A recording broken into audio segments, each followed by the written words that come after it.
변호사님, 명예훼손으로 고소를 진행하려고 하는데요. 어떤 명예훼손을 당하셨어요?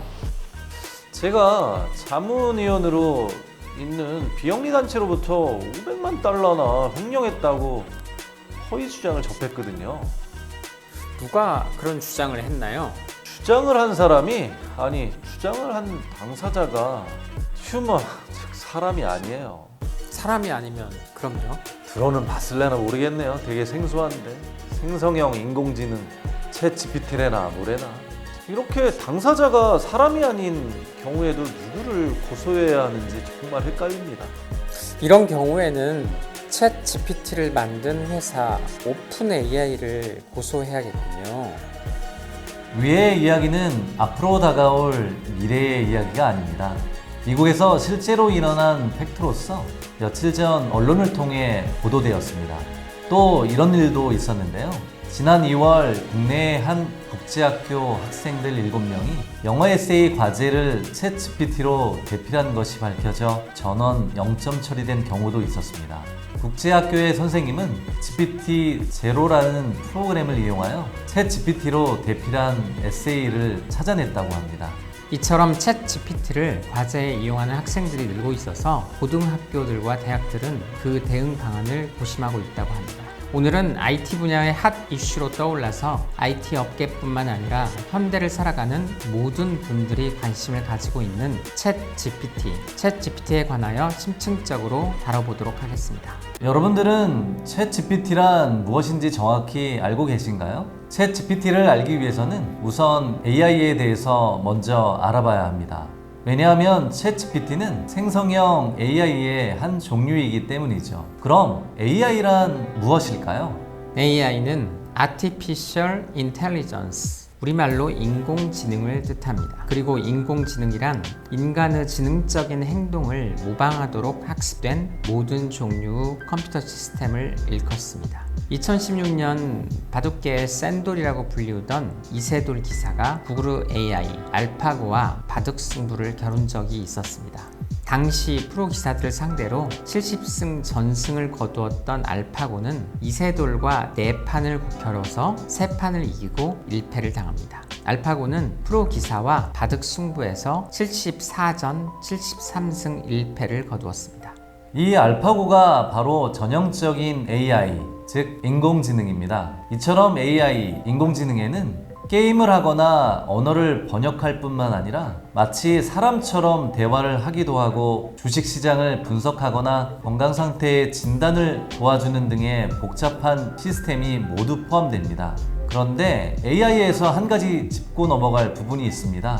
바로 바이어스, 우리말로 편향을 뜻하죠. 불완전한 데이터는 AI의 편향을 초래할 수 있다는 것입니다. 일반적으로 AI는 학습을 위해 제공된 데이터가 완전히 포괄적이지 않을 경우 편향을 형성해서 특정한 결과로 이끌게 됩니다. 예를 들어 AI에게 신발을 인식하도록 가르치면서 운동화 이미지만 보여준다면 AI는 파일이나 샌들 또는 부츠를 신발로 인식할 수가 없습니다. 즉 인간이 어떤 데이터를 주입하느냐에 따라서 인공지능의 성격이 달라지죠. 인류가 가진 다양성 전부를 이해할 만큼 정교한 AI 시스템이나 심오한 데이터셋은 존재하지 않습니다. 그럼 이제 챗 GPT로 넘어가 볼까요? 챗 GPT는 생성형 AI의 일종입니다.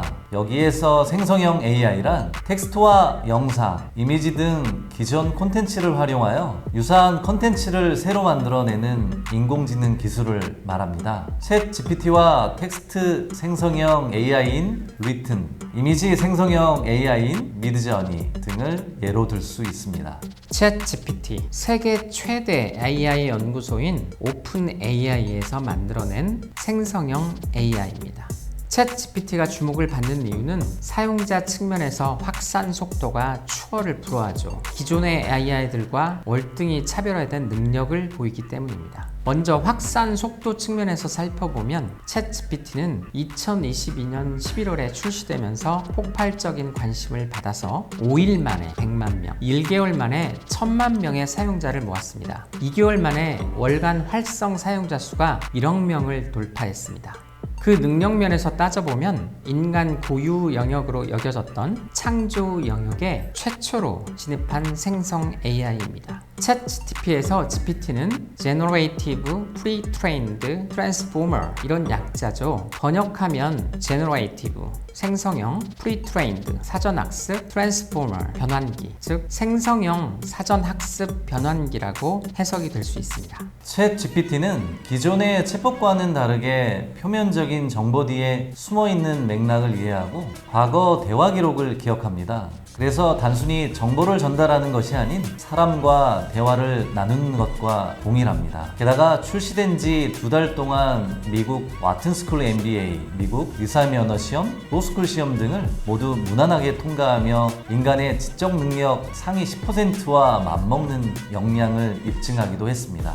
챗 GPT 기능은 5가지로 요약할 수 있습니다. 첫 번째, 다양한 문서 생성, 에세이, 이메일, 시 이런 다양한 상호 각종 문서를 생성할 수 있습니다.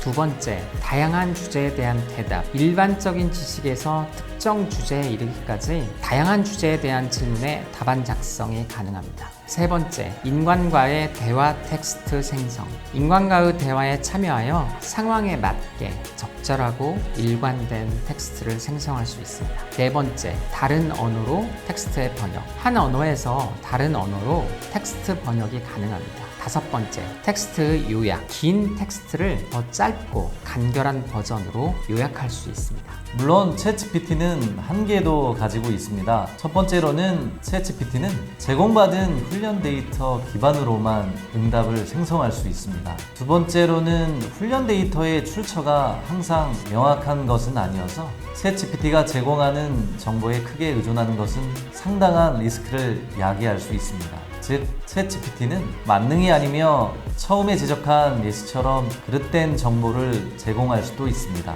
셋째, 2021년 8월까지의 정보만을 제공합니다. 이 세 가지가 현재 챗GPT의 대표적인 한계로 보여집니다. 물론 시간이 흐르면서 그 한계들은 돌파가 되리라 예상됩니다. 이번에는 챗 GPT 사용법에 대해서 알아보도록 하겠습니다. 첫 번째, 노트북이나 컴퓨터에서는 chat.openai.com 사이트로 이동을 하고 핸드폰에서는 챗 GPT 앱을 다운받으시면 됩니다. 두 번째, 가입하기, 즉 사인업 버튼을 클릭하고 세 번째, 앞으로 로그인에 사용할 이메일 계정을 입력하고 인증을 합니다. 네 번째, 비밀번호를 입력하고 다섯 번째, 이름과 생년월일을 입력한 후 인증을 합니다. 여기까지 완료하시면 로그인이 가능합니다. 가입하기까지는 다른 사이트와 별반 차이가 없다고 볼 수 있습니다. 챗GPT는 가입 후 무료로 이용이 가능합니다. 기간의 제한은 없지만 사용자가 증가할 경우 접속이 제한되는 경우가 있습니다. 세 가지 수준별 인공지능 모델과 접속 제한이 없는 유료 플랜도 있으니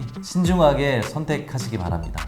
영어 화면이 불편하신 분은 오른쪽 마우스 버튼을 클릭하여 한국어로 번역을 선택해 사용하면 됩니다. 화면 설명에 나온 질문 입력창에 질문을 입력하는데 여기에서 입력하는 대화문을 프롬프트라고 합니다. 프롬프트는 내가 입력하는 대화문 꼭 기억하시기 바랍니다. 그리고 엔터나 보내기 버튼을 클릭하면 답변이 생성이 됩니다. AI의 답변을 응답, 리스폰스가 생성된다고 표현합니다. 이제까지 사용 방법을 살펴보았습니다. 챗 GPT 부작용에 대해서도 알아보도록 하겠습니다.